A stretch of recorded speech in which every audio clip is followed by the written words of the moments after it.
Friends, എല്ലാവരും സന്തോഷമായിട്ടിരിക്കുന്നു എന്ന് വിശ്വസിക്കുന്നു. ഞാനും തരക്കേടില്ലാതെ തന്നെ പോകുന്നുണ്ട് കേട്ടോ.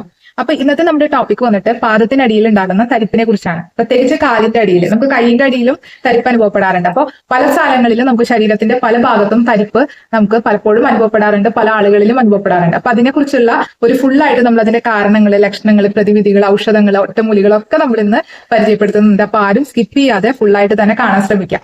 അപ്പൊ എന്നെ അറിയാത്തവർക്ക് വേണ്ടി എന്റെ പേര് സെറിൻ എന്നാണ്. ഞാനൊരു ആയുർവേദ ഡോക്ടറാണ്. തൃശ്ശൂരാണ് എന്റെ ക്ലിനിക്ക് സ്ഥിതി ചെയ്യുന്നത്. അപ്പൊ നമുക്ക് ഒരുപാട് വളച്ചുകെട്ടലില്ലാണ്ട് ടോപ്പിക്കിലേക്ക് വരാം. അപ്പൊ തരിപ്പിനെ കുറിച്ച് ആദ്യം പറയുമ്പോൾ ഞാൻ നേരത്തെ പറഞ്ഞ പോലെ പാദത്തിന്റെ അടിയിലായിരിക്കും അല്ലെ ഒരുപാട് പേർക്ക് ഈ തരിപ്പ് കൂടുതലായിട്ടും അനുഭവപ്പെടുന്നത്. അപ്പോൾ ഇത് എന്ന് പറയുന്നത് ആയുർവേദ ശാസ്ത്രപ്രകാരം വാദത്തിന്റെ ദോഷത്തിന്റെ പ്രകോപനം കൊണ്ടാണ് ഇത് സംഭവിക്കുന്നതെന്നാണ് ആയുർവേദ വിധി പ്രകാരം പറയുന്നത്. ഓക്കെ, നമ്മൾ ഒരു മോഡേൺ ആസ്പെക്റ്റിൽ നമ്മൾ നോക്കുകയാണെങ്കിൽ ഒരു പാദത്തിൽ തരിപ്പായി വരുന്ന ഒരു പേഷ്യന്റിന് അവർ ആദ്യം തന്നെ ഒരു എക്സ്റേയോ അല്ലെങ്കിൽ ഒരു സ്കാനിങ്, എന്തെങ്കിലും സ്കാനിങ് ആയിട്ട് എക്സ്റേ ഇതായിട്ടോ അല്ലെങ്കിൽ സ്കാനിങ് ആയിട്ടോ അല്ലെങ്കിൽ ബ്ലഡ് ടെസ്റ്റ് ഒക്കെ നമ്മൾ ചെയ്യിപ്പിക്കാനായിട്ട് വിടാറുണ്ട്. അപ്പൊ അതിൽ നിന്ന് കിട്ടിയ അറിവ് വെച്ചിട്ടാണ് പിന്നെ മോഡേൺ സയൻസിൽ അതിന്റെ ട്രീറ്റ്മെന്റ് വരുന്നത്. അപ്പോൾ ചിലപ്പോൾ ഒക്കെ നമുക്കത് നോക്കുന്ന സമയത്ത് നമുക്കറിയാം അതിൽ ഫ്ലൂയിഡ് കുറവായത് കാണാൻ പറ്റും, ബോൺ ഡെൻസിറ്റി കുറവായത് കാണാൻ പറ്റും. അതുപോലെ നെർവിന്റെ കണ്ടക്ഷൻ ടെസ്റ്റുകൾ അത് പലപ്പോഴും ഡിഫറെന്റ് ആയിട്ട് നിൽക്കാറുണ്ട്. അപ്പോൾ അങ്ങനെ പലതരത്തിലുള്ള വ്യത്യാസങ്ങൾ നമുക്ക് ആ സ്കാൻ ചെയ്യുമ്പോഴും അതുപോലെ ബ്ലഡ് ടെസ്റ്റ് ചെയ്യുമ്പോഴൊക്കെ നമുക്ക് അനലൈസ് ചെയ്യാനായിട്ട് ഒരു ഡോക്ടർക്ക് പറ്റാറുണ്ട്. അപ്പൊ അതിൽ പ്രധാനമായിട്ട് നമുക്ക് വരുന്ന പ്രശ്നം എന്ന് പറയുന്നത് തരിപ്പുണ്ടാകുമ്പോൾ എന്താ സംഭവിക്കുന്നത് വെച്ചാൽ നമുക്ക് ബ്രെയിനിൽ ഒരു സെന്ററുകൾ ഉണ്ട്. ആ സെന്ററുകളാണ് നമുക്ക് സിഗ്നലുകൾ വിടുന്നത്. നമ്മുടെ ഓരോ പ്രവർത്തനത്തിനും ഫംഗ്ഷനിങ് ചെയ്യണതും നമ്മുടെ ബ്രെയിൻ ആണെന്ന് എല്ലാവർക്കും അറിയാലോ. ഇപ്പൊ ബ്രെയിൻ സെന്ററുകൾ ഇങ്ങനെ ഒരു നെർവ് സപ്ലൈ വഴി അവർ ഡിജിറ്റൽ പാർട്സ്, അതായത് നമ്മുടെ കയ്യിലത്തെ വിരലുകൾ, കാലിലത്തെ വിരലുകൾ, എല്ലാ ഇതൊക്കെയാണ് ഡിജിറ്റൽ ആയിട്ടുള്ള പാർട്സ്, നമ്മുടെ ഈ ഭാഗങ്ങൾ. ഓക്കെ, അപ്പൊ ആ ഡിജിറ്റൽ പാർട്സിലൊക്കെ ഇവർ ഈ നെർവ് സപ്ലൈ നടത്തുന്നുണ്ട്, ബ്ലഡ് ഫ്ലോ നടത്തുന്നുണ്ട്. അപ്പൊ ബ്ലഡ് ഫ്ലോ അവിടെ കുറഞ്ഞ് സിഗ്നലുകൾ കറക്റ്റ് ആയിട്ട് എത്താതെ വരും. ഓക്കെ, അപ്പൊ അങ്ങനെയാണ് നമുക്ക് ഈ തരിപ്പ് നമ്മുടെ ശരീരത്തിൽ അനുഭവപ്പെടുന്നത്. അപ്പൊ നമുക്ക് അങ്ങനെ ഒരു പാർട്ട് ഉള്ളത് പോലെ നമുക്ക് അനുഭവപ്പെടാൻ പറ്റില്ല, അതുപോലെ തരിപ്പായിരിക്കും. ചിലപ്പോൾ അങ്ങനെ തരിച്ചു പോകാറുണ്ട് അല്ലെ. അപ്പൊ അങ്ങനെ പല രീതിയിൽ നമുക്ക് വേണ്ടത്ര സിഗ്നൽ അവിടെ ലഭിക്കാതെ വരികയാണ് ആ പർട്ടിക്കുലർ പാർട്ടിൽ. ഓക്കെ, അപ്പോൾ നമ്മുടെ ആയുർവേദ വിധി പ്രകാരം പറയുന്നത് വാദദോഷം കൂടുകയും ശരീരത്തിന് രൂക്ഷത സംഭവിക്കുകയും ചെയ്യും. ശരീരത്തിന്റെ രൂക്ഷത എന്ന് പറയുന്നത് ഡ്രൈനസ് ആണ്. രൂക്ഷത എന്ന് പറയുന്നത് ഡ്രൈനസ് ആണ്. അപ്പൊ ഡ്രൈനസ് സംഭവിക്കുമ്പോൾ എന്താണ്, ഫ്ലൂയിഡ് ഒക്കെ കുറയൂലേ, നമ്മുടെ ശരീരത്തിൽ ആവശ്യത്തിന് ഉണ്ടാവുന്ന ഫ്ലൂയിഡ് ഒക്കെ കുറഞ്ഞ് ഫ്ലൂയിഡിന്റെ വളരെയധികം വരൾച്ച സംഭവിക്കും. അപ്പൊ അങ്ങനെ സംഭവിക്കുമ്പോൾ ബ്രെയിനിൽ നിന്ന് വരുന്ന ഇലക്ട്രിക് വേവ്സിന് കുറയുകയും ആ ഭാഗങ്ങളിൽ തടിക്കുകയാണ് ചെയ്യുന്നത്. ഓക്കെ, അപ്പൊ എല്ലാത്തിനും അപ്പൊ അവിടെ ഡ്രൈനസ് സംഭവിക്കുക എന്ന് പറയുമ്പോൾ എവിടെയൊക്കെയാണ് ഡ്രൈനസ് സംഭവിക്കുന്നത്? കോശങ്ങളിൽ സംഭവിക്കും, ടെൻഡൻസിൽ സംഭവിക്കും, അതുപോലെ ഓർഗൻസിൽ സംഭവിക്കും, ഓക്കെ, നെർവ്സിൽ സംഭവിക്കും. അപ്പൊ എല്ലായിടത്തും ഒരു ഡ്രൈനസ് വരികയും അങ്ങനെ നെർവ് സപ്ലൈ, അതായത് ബ്ലഡിന്റെ സപ്ലൈ കുറഞ്ഞ് നെർവിൽ കൂടിയാണ് ഈ ബ്ലഡ് പോകുന്നത് അല്ലെ. അപ്പൊ അത് കുറഞ്ഞ് അവിടെ ഷ്രിങ്കേജ് വരികയും മസിൽ വീക്ക്നെസ് ഉണ്ടാവുകയും ചെയ്യും. ഓക്കെ, അപ്പോൾ അങ്ങനെ വരുമ്പോൾ മസിൽ വീക്ക്നെസ് ഉണ്ടാവുമ്പോൾ ഫസ്റ്റ് ഒക്കെ നമുക്ക് വരിക പെയിൻ ആയിരിക്കും, വേദനയായിട്ടായിരിക്കും സ്റ്റാർട്ട് ചെയ്യുക. ചിലപ്പോൾ തരിപ്പായിട്ടാവും സ്റ്റാർട്ട് ചെയ്യുക, ചിലപ്പോൾ വേദനകളായിട്ടായിരിക്കും സ്റ്റാർട്ട് ചെയ്യുക. അപ്പൊ പല രീതിയിലായിരിക്കും ഇത് സംഭവിക്കുന്നത്.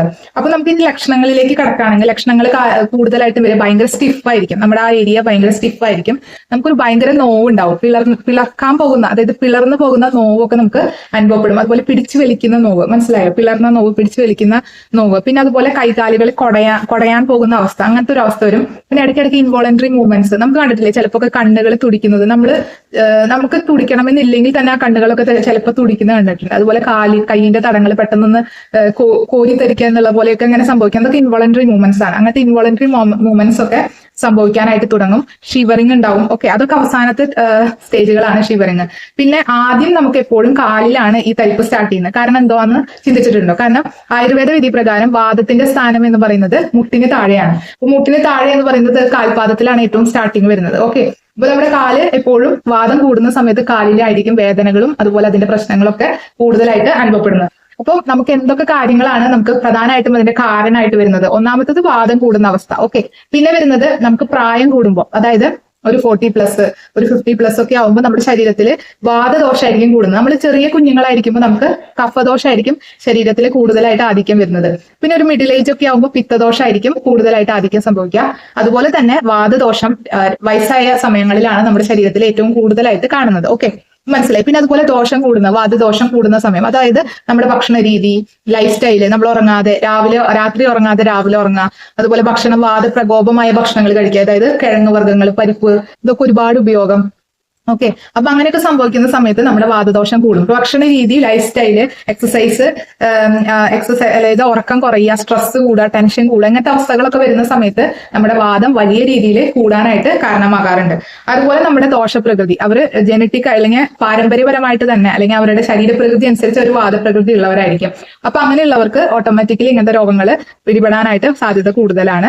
അതുപോലെ തന്നെയാണ് പാരമ്പര്യത്തിന് ഒരു വലിയ ഘടകമുണ്ട്. അച്ഛനും അമ്മയ്ക്കും ഒക്കെ ഇങ്ങനത്തെ പ്രശ്നങ്ങൾ, തരിപ്പ്, വേദന, അങ്ങനത്തെ പ്രശ്നങ്ങൾ ഉണ്ടെങ്കിൽ ഓട്ടോമാറ്റിക്കലി നെക്സ്റ്റ് ജനറേഷനും ഇതേ സ്ഥിതിയിലുള്ള രോഗങ്ങൾ വരാനുള്ള സാധ്യത വളരെ കൂടുതലായിട്ട് തെളിയിക്കപ്പെട്ടിട്ടുണ്ട്. അപ്പോൾ ഞാൻ പറഞ്ഞ ഇത്രയും കാര്യങ്ങളൊക്കെയാണ് ചെറിയ ചെറിയ കാര്യങ്ങൾ. ഇനി നമുക്ക് എന്തൊക്കെ വഴികൾ ഉപയോഗിച്ചതിന്റെ പ്രതിവിധി എന്നത് പറയാം. നമുക്ക് ഇത് കാരണങ്ങളും അതിന്റെ ലക്ഷണങ്ങളും ഒക്കെയാണ് നമ്മൾ പറഞ്ഞത്. പ്രതിവിധി പറഞ്ഞതിന് ശേഷം ഒറ്റമൂലിയിലേക്കും അല്ലെങ്കിൽ ഔഷധങ്ങളിലേക്കും ഒറ്റമൂലിയിലേക്കും ഒക്കെ നമുക്ക് കടക്കാം. ആരും സ്കിപ്പ് ചെയ്യരുത്. ഇഷ്ടപ്പെടുകയാണെങ്കിൽ ലൈക്ക് ചെയ്യുക, സബ്സ്ക്രൈബ് ചെയ്യുക, മറ്റുള്ളവർക്കും കൂടി ഷെയർ ചെയ്ത് കൊടുക്കുക. ഓക്കെ, അത് മറക്കരുത്. ഓരോ ഷെയറും വിലപ്പെട്ടതാണ്, മറ്റുള്ളവരിലേക്ക് ഇൻഫർമേഷൻ എത്തിക്കുന്നത്. ഓക്കെ. അപ്പൊ അതുപോലെ നമുക്ക് എന്തൊക്കെ ട്രീറ്റ്മെന്റുകളാണ്, ഇപ്പൊ സ്ട്രെസ്, ടെൻഷൻ, അതുപോലെ ഉറക്കത്തിന്റെ പ്രശ്നങ്ങളൊക്കെ ഉണ്ടെങ്കിൽ നമുക്ക് ഇതുപോലെ വാതദോഷം കൂടും. അപ്പൊ വാതദോഷം കുറയ്ക്കാൻ എന്താ ചെയ്യേണ്ടത്? നമ്മൾ മെഡിറ്റേഷൻ, യോഗ, അതേപോലെ തന്നെ യാത്രകൾ പോവുക, നമ്മുടെ മനസ്സിന്റെ സ്ട്രെസ് കുറയ്ക്കാൻ യാത്ര, അതുപോലെ ട്രാവലിംഗ്, അതുപോലെ അങ്ങനെയൊക്കെ ചെയ്യുന്നത് വളരെ നല്ലതാണ്. അതുപോലെ ആൾക്കാരോട് സംസാരിച്ച് ഇടപഴകുക, നമ്മുടെ ഉള്ളിൽ തന്നെയുള്ള വിഷമങ്ങൾ പുറത്ത് ആൾക്കാരോട് ഷെയർ ചെയ്യുന്നത് വലിയൊരു റിലാക്സേഷൻ ആണ്. അപ്പൊ അതൊക്കെ ചെയ്യാം. പിന്നെ വാതരോഗം ഉള്ള ആൾക്കാരാണെങ്കിൽ വീട്ടിൽ എപ്പോഴും ചപ്പൽ യൂസ് ചെയ്യുക. അതായത് നമ്മുടെ കാല് തറയിൽ ഉപയോഗിക്കുന്ന സമയത്ത് നമ്മുടെ കാല് തൊട്ട് നമ്മുടെ തല വരെ അതിന്റെ തണുപ്പടിക്കും എന്നുള്ളതാണ് മെയിൻ ആയിട്ട് പറയുന്നത്. അപ്പൊ തണുപ്പ് കൂടുമ്പോഴാണ് വാതരോഗം കൂടുതലായിട്ട് അതിന്റെ മൂർധന്യാവസ്ഥയിലേക്ക് എത്തുന്നത്. അപ്പൊ കാലിൽ എപ്പോഴും ചെരുപ്പ് ധരിച്ച് നടക്കുക, ചപ്പൽ ഉപയോഗിക്കുക. പ്രത്യേകിച്ച് ഈ സമയം മഴക്കാലമാണ്. അപ്പൊ എല്ലാവരും മറക്കാതെ തന്നെ കാലിൽ ചപ്പൽ ധരിച്ച് പോകാനായിട്ട് ശ്രമിക്കുക. പിന്നെ കുടിക്കുന്ന വെള്ളം, കുളിക്കുന്ന വെള്ളം ഒക്കെ ചൂടുവെള്ളത്തിൽ കുളിക്കാനും, കുടിക്കുന്ന വെള്ളമായാലും കുളിക്കുന്ന വെള്ളമായാലും ചൂടുവെള്ളം ആക്കാനായിട്ട് ശ്രദ്ധിക്കുക. അതുപോലെ മങ്കി ക്യാപ്പുകൾ ഉപയോഗിക്കുക, കമ്പിളി പുതപ്പുകൾ ഉപയോഗിക്കുക. നല്ല എപ്പോഴും വാം ആയിട്ട് എപ്പോഴും നമ്മുടെ ശരീരം വെക്കാനായിട്ട് ശ്രമിക്കുക. അതുപോലെ ചൂടുള്ള സൂപ്പ് കുടിക്കുക. ഭക്ഷണ സാധനങ്ങളായാലും നല്ല രീതിയിൽ ചൂടായിട്ടുള്ളത് കഴിക്കാനായിട്ട് എപ്പോഴും ശ്രമിക്കുക. ഓക്കെ. ഇനി ഞാൻ നേരത്തെ പറഞ്ഞു പരിപ്പും കിഴങ്ങും ഒക്കെ കഴിക്കുന്നത് വാതരോഗം കൂട്ടുന്നു. അപ്പം കിഴങ്ങില് നമ്മൾ താഴത്തെ കൃഷി, അതായത് അടിയിൽ മണ്ണിന്റെ അടിയിൽ കൃഷി ചെയ്യുന്നതാണ് ക്യാരറ്റ്. പക്ഷെ ക്യാരറ്റ് നന്നായി കഴിക്കുന്നത് നല്ലതാണ്. പക്ഷെ ബാക്കി കിഴങ്ങ് വർഗ്ഗങ്ങൾ, കപ്പ, മരച്ചീനിയാണല്ലോ കപ്പ എന്ന് പറയുന്നത്, കിഴങ്ങ്, പിന്നെ ഉരുളക്കിഴങ്ങ്, അതുപോലത്തെ അങ്ങനത്തെ ചീനി, അങ്ങനത്തെയൊക്കെ നമ്മൾ ഒഴിവാക്കുന്നത്, ഉപയോഗിക്കാതിരിക്കുന്നതാണ് ഏറ്റവും നല്ലത്. പിന്നെ പയറുവർഗ്ഗത്തിൽ പറയുകയാണെങ്കിൽ മുതിര, ചെറുപയർ നല്ല രീതിയിൽ ഉപയോഗിക്കാൻ വളരെ നല്ലതാണ്. പക്ഷെ എക്സെപ്റ്റ് വലിയ കടല, അതുപോലെ തന്നെ അങ്ങനത്തെ കടലകൾ ഉണ്ടല്ലോ, അത് വേറെ, അതുപോലെ ഗ്രീൻ പീസ്, അങ്ങനത്തെയൊക്കെ നമ്മൾ ഒഴിവാക്കുന്നതാണ് നമ്മുടെ വാതരോഗം വർദ്ധിക്കാതിരിക്കാൻ ഏറ്റവും നല്ലത്. പിന്നെ എപ്പോഴും റെസ്റ്റ്ലെസ് ആയിട്ടുള്ള ഒരു ജീവിതമായിരിക്കും വാതരോഗം ഉള്ളവർക്ക് ഉണ്ടാവുക. അത് മാറ്റി എപ്പോഴും ഒരു കാം ആൻഡ് ക്വയറ്റ് ആയിട്ടുള്ള ലൈഫ്, റുട്ടീൻ ലൈഫായിട്ട് കൊണ്ടുപോകുക. അലസതയില്ലാതെ നല്ല രീതിയിലൊരു കോൺസെൻട്രേഷനോടുകൂടി ലൈഫ് കൊണ്ടുപോകാനായിട്ട് ശ്രമിക്കുക. കാരണം ഇവർക്ക് ഒട്ടും ഒരു റെസ്റ്റ്ലെസ് ആയിരിക്കും. ഇവർ എപ്പോഴും ഒരു ജോലി കഴിഞ്ഞാൽ മറ്റൊരു ജോലി, ഇങ്ങനെ ഇവർക്കൊരു റെസ്റ്റ് ഇല്ലാത്ത ഒരു ജീവിതമായിരിക്കും. അപ്പൊ അത് മാറ്റി നല്ലൊരു റുട്ടീൻ ആയിട്ടുള്ള ലൈഫ് കൊണ്ടുവരാനായിട്ട് ശ്രമിക്കാം. ഓക്കെ. പിന്നെ തൈലം. അപ്പം ഞാൻ നേരത്തെ പറഞ്ഞു നമ്മുടെ ശരീരത്തിൽ എപ്പോഴും ഈ ചൂട് എപ്പോഴും പിടിക്കണം, അല്ലെങ്കിൽ ചൂടിന് വലിയൊരു പ്രാധാന്യമുണ്ട്. അതുപോലെ തൈലം പ്രയോഗം വളരെ നല്ലതാണ്. വാതരോഗിക്ക് എപ്പോഴും ഒരു വൈദ്യൻ അല്ലെങ്കിൽ ഒരു ആയുർവേദ ഡോക്ടർ എപ്പോഴും പറഞ്ഞു കൊടുക്കുന്ന ഒരു സംഭവമാണ് തൈലം യൂസ് ചെയ്യുക എന്നുള്ളത്. ഓക്കെ. ഇപ്പൊ തൈലത്തിന് വലിയ പ്രാധാന്യമുണ്ട്. തൈലം അപ്ലൈ ചെയ്യുന്നത് നമ്മുടെ ശരീരത്തിലെ വേദനകൾ ഒരു പരിധി വരെ നമുക്ക് കുറയ്ക്കാനായിട്ട് സഹായിക്കാറുണ്ട്. പലതരം അവരുടെ രോഗാവസ്ഥ അനുസരിച്ച് നമ്മൾ പലതരം തൈലങ്ങൾ പറഞ്ഞു കൊടുക്കാറുണ്ട്. അപ്പൊ അത് എപ്പോഴും നമ്മൾ അനുലോമ ഗതിയിലാണ് എപ്പോഴും മസാജ് ചെയ്ത് കൊടുക്കേണ്ടത്. അതായത് മുകളിൽ നിന്ന് താഴേക്കാണ് എപ്പോഴും തൈലം വരുമ്പോൾ മുകളിൽ നിന്ന് താഴേക്കാണ് നമ്മൾ ചെയ്യാറ്. അനുലോമഗതിയിലാണ് നമ്മൾ തൈല അപ്ലിക്കേഷൻ ചെയ്യേണ്ടത്. ഓക്കെ. അപ്പോൾ അതുപോലെ തന്നെ നമ്മൾ കുളിക്കുന്ന സമയം, അതിനും ഒരു പ്രാധാന്യമുണ്ട്. കുളിക്കുക എന്നുള്ളത് നമ്മളിപ്പോ തൈലൊക്കെ തേച്ച് നമ്മൾ ശരീരം കഴുകുന്നത് അത്രയും നല്ലതാണ്. അത് എപ്പോഴും 4 to 6 മണി, അതായത് ഈവനിങ് ആണെങ്കിൽ 4 മണി തൊട്ട് 6 മണി വരെയുള്ള ടൈമിംഗ് ആണ് ഏറ്റവും അനുയോജ്യമായത്. പിന്നെ അതിന് രാവിലെ ആണെങ്കിൽ 9 മണിക്ക് മുൻപ്. അപ്പൊ നിങ്ങൾക്ക് ഏതാണ് സൗകര്യം എന്ന് വെച്ചാൽ അതുപോലെ കുളിക്കാനായിട്ട് ശ്രമിക്കുക. അതുപോലെ തൈലപ്രയോഗം അത്രയും നല്ലതാണ്. പലതരം തൈലങ്ങൾ യൂസ് ചെയ്യാറുണ്ട്. ഓക്കെ. സഹചരാതി തൈലം, കൊട്ടൻ ചുക്കാതി തൈലം, അതേപോലെ തന്നെ മുറിവെണ്ണ, ഓക്കെ, അതൊക്കെ യൂസ് ചെയ്യും. നാരായണ തൈലം, പിണ്ട തൈലം, മാഷ സൈന്ധവ തൈലം. ഓക്കെ. അപ്പൊ അങ്ങനെ പലതരം തൈലങ്ങൾ നമ്മൾ ഇങ്ങനത്തെ തൈല പ്രയോഗത്തിൽ, അത് ഓരോ രോഗാവസ്ഥ അനുസരിച്ചാണ്. ചിലപ്പോൾ ഒരാൾക്ക് പിണ്ടതൈലം, കൊട്ടൻ ചുക്കാതി തൈലം ആയിരിക്കും നല്ലത്, ചിലർക്ക് വേറെ, ചിലർക്ക് സഹചരാതി തൈലമായിരിക്കും. അത് നമ്മൾ ഓരോ രോഗാവസ്ഥ അനുസരിച്ചാണ് വ്യക്തിക്ക് എഴുതി കൊടുക്കുന്നത്. ഓക്കെ. പക്ഷേ തൈലം മാത്രം അപ്ലിക്കേഷൻ ചെയ്തിട്ട് ഒരിക്കലും ഒരു രോഗാവസ്ഥ മാറില്ല.